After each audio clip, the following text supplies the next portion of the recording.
Hello again and welcome back. I'll be Adam, and today we are back in No Man's Sky. Why? Because I've been playing the new Sentinel update. And I know I'm a little late to the party, but I just love these ships. They're arguably the best ships in the game, and I'm a little bit obsessed. So I've been trying to find the most efficient way of hunting for the Sentinel class ships. This is just the way I found to do it that best works for me. I'm sure other people have found other ways, or maybe exactly the same ways. It doesn't matter. I noticed a few people on forums and on the chat rooms that were still asking and didn't get a clear answer, so I figured I'll make a video, and if it helps even one person, then it's achieved its purpose in existing. I'm going to start off by just showing you the method I use in its simplest form, and then if you, if you already have a fully upgraded S-Class everything ship, you can just do that. You can stop watching the video there. If you don't, then I'll show you what parts you need and where to get them, so that you can make the ship, basically show you how to get the tools you need to do this method as quickly and most efficiently as possible. This is the ship I'll be using. I know I should probably be using my Sentinel ship for a video about finding Sentinel ships, but you want the one with the highest base damage, and this ship has the highest base damage. It's not fantastic, but it's sufficient, and it's higher than any of the other ones I've got, so this is the one I'll be using today. So weapon-wise for this, I found what works best for me is what works best for most people. It's the infra knife with a bunch of S-Class upgrades stuck on there.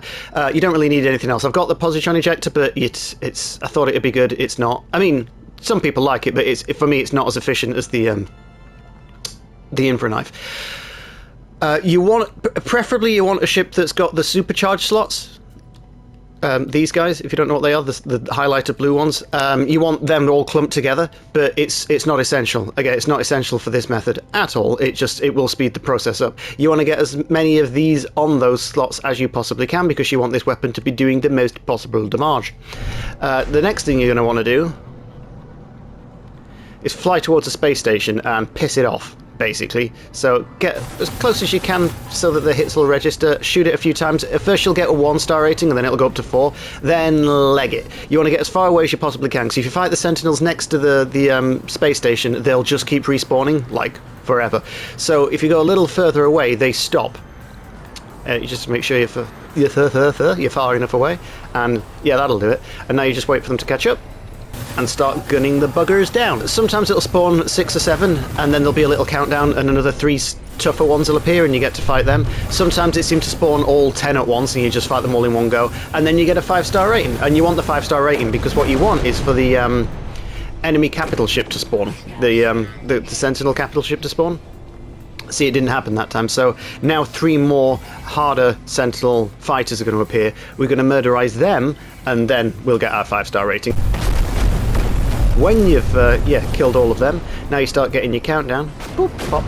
There he goes. Now we've got 5 stars. This is what you want, and this is the quickest way to get 5 stars. I'll just show you something real quick though, because what you're going to need to have on is go to Controls and go to this Starship Auto Follow.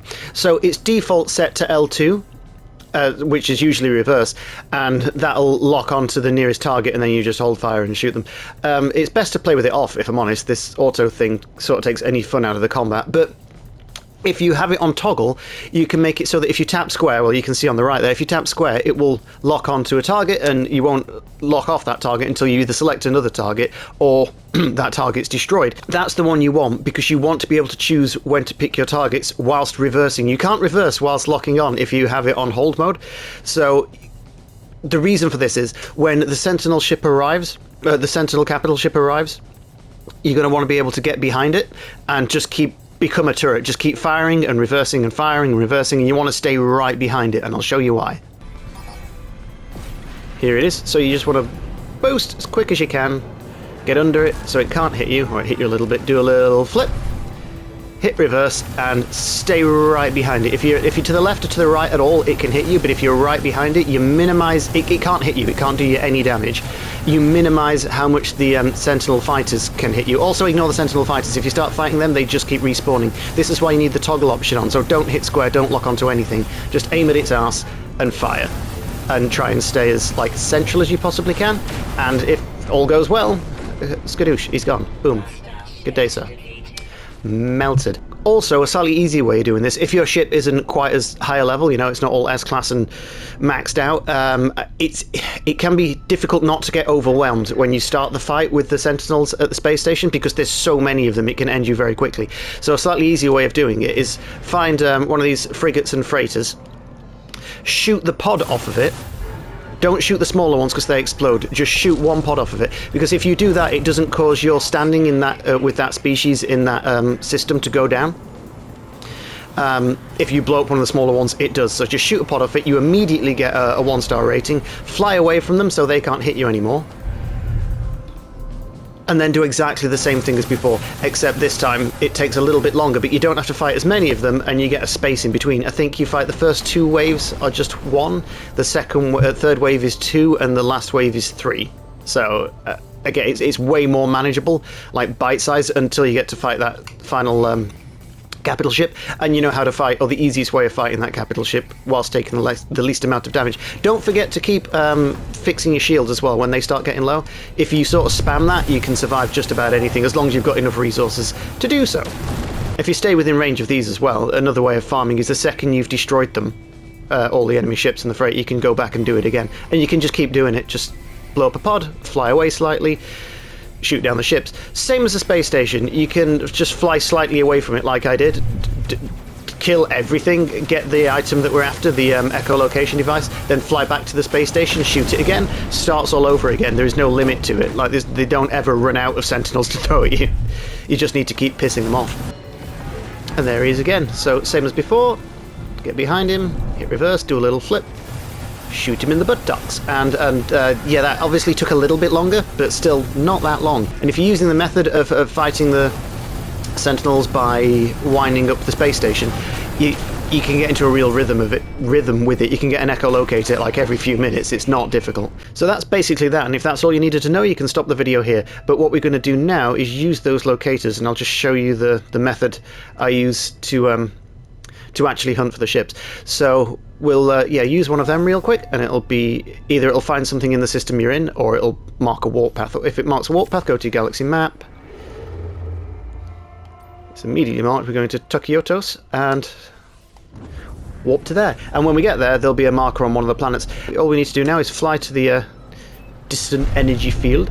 It doesn't tell you the exact location. It expects you to land near it and then use your scanner to find the crash ship, but the crash ship is in a big crater and it's always very close to where the energy field is, so you might as well just hover around in your ship until you see the crash ship and then land, instead of wasting your time jetpacking around trying to find it, because it's just quicker to use your ship to find the big hole in the ground with a massive ship in it. So that's where it wants us to land, and usually right next to it, like there, literally that close, is the crash ship. And that is a lot of engines, and there it is. There's that crash Sentinel ship. It's a pretty cool, it's a Sentinel-ass looking Sentinel ship, if ever there was one. He is a B, so not bad. Not bad. If you want to know where the coordinates for this guy is, I'll put them up on the screen now. And this guy's in the Euclid galaxy, so anyone can find him. Right, next, what we want to do is leave here. So we don't want that. That wasn't good enough for us. We are quite choosy. I'm not going to do a whole video about how to collect them, because everybody already knows that by now, and if you don't, the game literally tells you, so don't worry about it, or Google it, either way. So that's just how to find them. Now we go back to Galaxy Map, and you go to a different system. The reason for that is if you use this another echolocator in the same system, it'll find you the same kind of ship on the same planet. Sometimes, a lot of the time, especially after a couple of times, it'll just find you the let's go all the way over here. It'll just find you the exact same one you've already not picked up. The only way I've found to get around that is to go onto the other side of the planet and reload the game. Oh, and delete the mission. Cancel the mission, fly to the other side of the planet, or just really far away on the planet, and reload the game. And even then, it's not guaranteed. It's still, like, a bit iffy as to whether it'll send you back to the same spot. And every time you do that, you're wasting an echolocation device. So I don't even bother. If I find something good, I'll just upgrade it with nanites. I'll show you that in a bit. So go to a really far away system as well, because if you go to one just next door, it'll send you back to the system you were just in. So you want to go as far away as possible so it can find another nearer system with a crash Sentinel ship in. And we'll do it again, rinse and repeat. And it is Nalasb.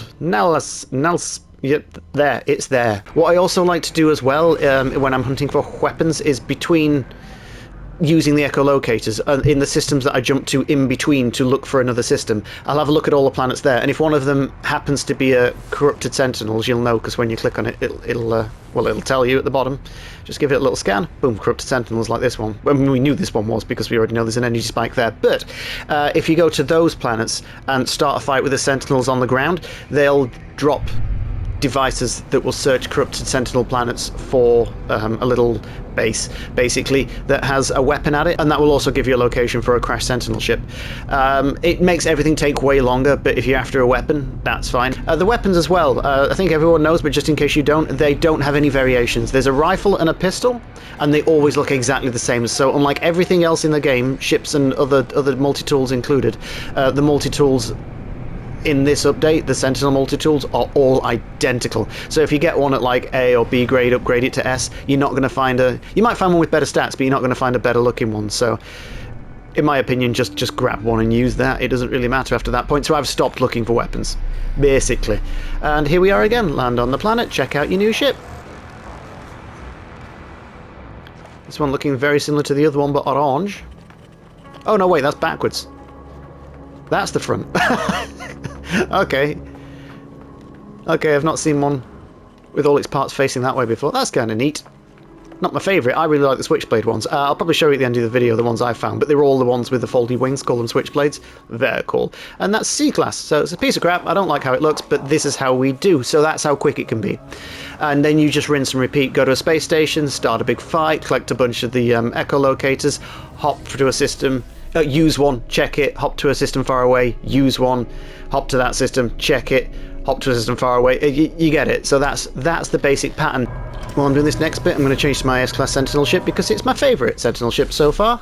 It's probably not got the most desirable parts, as it were, but as a whole thing, I just think it looks the sleekest. It looks quite long. It's got big old wings. It's just fucking cool. It's just fucking cool. Quite the looker, I say. It's got the Borderlands mech colour scheme going on, which I like. I like it a lot. And yeah, I'm going to use this for the next section. Right, if you're still here, what you'll need to know is what you'll need and where to get it. The first thing you're going to need is the Infraknife blueprint, if you don't already have that, which you buy from here at the multiplayer Space Anomaly. You can get that from the upgrades merchant here, or the blueprint merchant here. That's easy enough. Once you've got that, oh, you can also get like a boosty thing for it from the same guy. Yeah, buy that and make that. Once you've installed those on your ship, all you need is the S-Class upgrades, which you can pick up from any space station. Just keep checking them as you go. You buy them with nanites from the weapon upgrade merchant, and just down the road from him, on the left of all the upgrade merchants, is the terminal where you can upgrade or sell your ship. Don't sell it. You'll just take the one with the highest damage you have, and if it's not already an S-Class, and take it to there to upgrade it with the nanites. You can do it basically all on the space stations, which is keeps it all nice and simple, all localized, apart from getting the blueprints, which you get from the anomaly. But I hear you say, I don't have enough nanites to do any of that. They are few and far between, and those things cost a fucking fortune, and they do, they really do. So what I'll show you now is just, you might have heard of people having runaway mold farms. You refine runaway mold into nanites, so there are ways of getting them quickly if you have one of those. If you don't, that's fine, you can use someone else's. I'll show you mine now, if you show me yours. No. Mine is in the Euclid universe, which is the first one, so everybody should be able to get to this. As long as you know how to use a gate and coordinates, you'll know how to get there, and I'll show you the coordinates for that planet. So this is it. This is my mold farm. I'll go first person because it makes things a little bit easier. All you're going to want to do is mine these. So get as much mold as you possibly can from these guys. They do try and run away, but that's why we've put a big square around them so they can't go anywhere. A lot of people, you'll notice, will build like little funnels and things so they all land in the same place. I've not done anything that clever. I actually have 2 mold deposits on one base, so you could skip to one and they reload and skip to the other. That's the thing they do. If you go far enough away from a mold deposit and go back, all the mold reloads. So people daisy chain together short range teleporters so they can go a long way, and then when they go back, the mold's back and you can just keep mining. I originally could skip from one deposit to the other and it would reload every time. It was kind of cool, but after the PS5 update, I needed to go further, so I had to make an extra teleporter. So all we do now is go through this teleporter, and that takes me to the other base with the other, oh, I'm all turned around, with the other runaway mold. There it is. And as soon as I come out of that teleporter, I just have to skip into this one, because this now takes me far enough away that the mold at the first base will respawn. It's a little bit fiddly and not very efficient, but it was a workaround because, yeah, the update kind of screwed me. So then we'll just mine these. And once we've got all those mined, you can drop it all off in one of these refiners. That's the wrong teleporter. I do that a lot. So yeah, if you go through here, you'll see, wait for it to load. Yeah, we've got more and more, and if we've done it right, yeah, all the molds respawned. So you can just rinse and repeat. It takes about 6 runs to fill these up currently, and all you do is take out the nanites already there, because they're mine. Is slap your stack of runaway mold in there and set it going. That takes about 20 minutes, I think. Let's have a look. Yeah, it takes about 20 minutes. So do about 6 runs, you fill all of these, they all take about 20 minutes to finish, and you'll get, let me do a quick maths, 20,000 nanites every 20 minutes. It roughly works out to, so it's like 1,000 nanites a minute. It's not bad, and it's 50,000, I think, to upgrade a ship from A class to S class, so it's not going to take too long. And that's only using this base specifically, because if you use the coordinates I'm about to show you... Holy shit on toast, what is that? That's just horrific. I've not noticed those here before. So there in the bottom left is the coordinates for this system. This planet is where you're going to want to land, and I'm not the only mold farm. Luckily, since I started farming here, it's become a little bit of a hub. Can I get in my ship, please? It's become a little bit of a hub. So if I fly out to space, you'll notice, like, if you look at the compass at the top there are bases everywhere, like all over this planet. And every one of them is somebody's mold farm, so you can land at any of them. So again, if you just use these coordinates in the bottom left there to get to this system, there's a ton of mold bases, and most people will let you use their refiners and things. And what's yours stays yours. So you can rattle those nanites out in like no time at all, and then just upgrade everything. So that's it. If you want speedy nanites to upgrade your ships, to get the parts you need to do the method for hunting the ships, that's how it be. That's how I do. None of it takes very long, and there's a lot of shortcuts there that will help you a lot if you didn't already know about them. But I'll assume if you're watching this video for this long, you don't. So, yeah, I hope that was useful to someone. I suppose I've got nothing left to say, but I will quickly, actually, I'll show you the, my collection of Sentinel ships. And as a final, I don't know, flex, I guess, I just wanted to show off these are the best Sentinel ships I've found so far, or my favourite. As you can tell, I like the Switchblade, the fallback wings. I think they're very, very cool. I like the tanky legs too, but I've not found too many with that. And also my rarest find, I think, it's a pink one. It's a hot pink Switchblade Sentinel, well, pink and white, and it looks like something Lady Penelope would fly, and I just think that's an odyssey. I've not seen anyone else with one of those, and it's pretty fucking cool. Stupid? Maybe, but I like it. Yeah, if anybody wants the coordinates to any of these, I can give them. Just ask, like comments below. They're all going to be in the Hilbert dimension, because that's where I spend most of my time, just because when I've finished the game, when I first got to the centre, that's where it shat me out, so that's where I've been spending the rest of my time. Yeah, and that's all I've really got for this video. I hope it was of use to someone, and if you liked it, if it helps you, let me know. If you want more, or you have any more questions, just comments below. So as usual, thank you for watching, and I'll see you next time.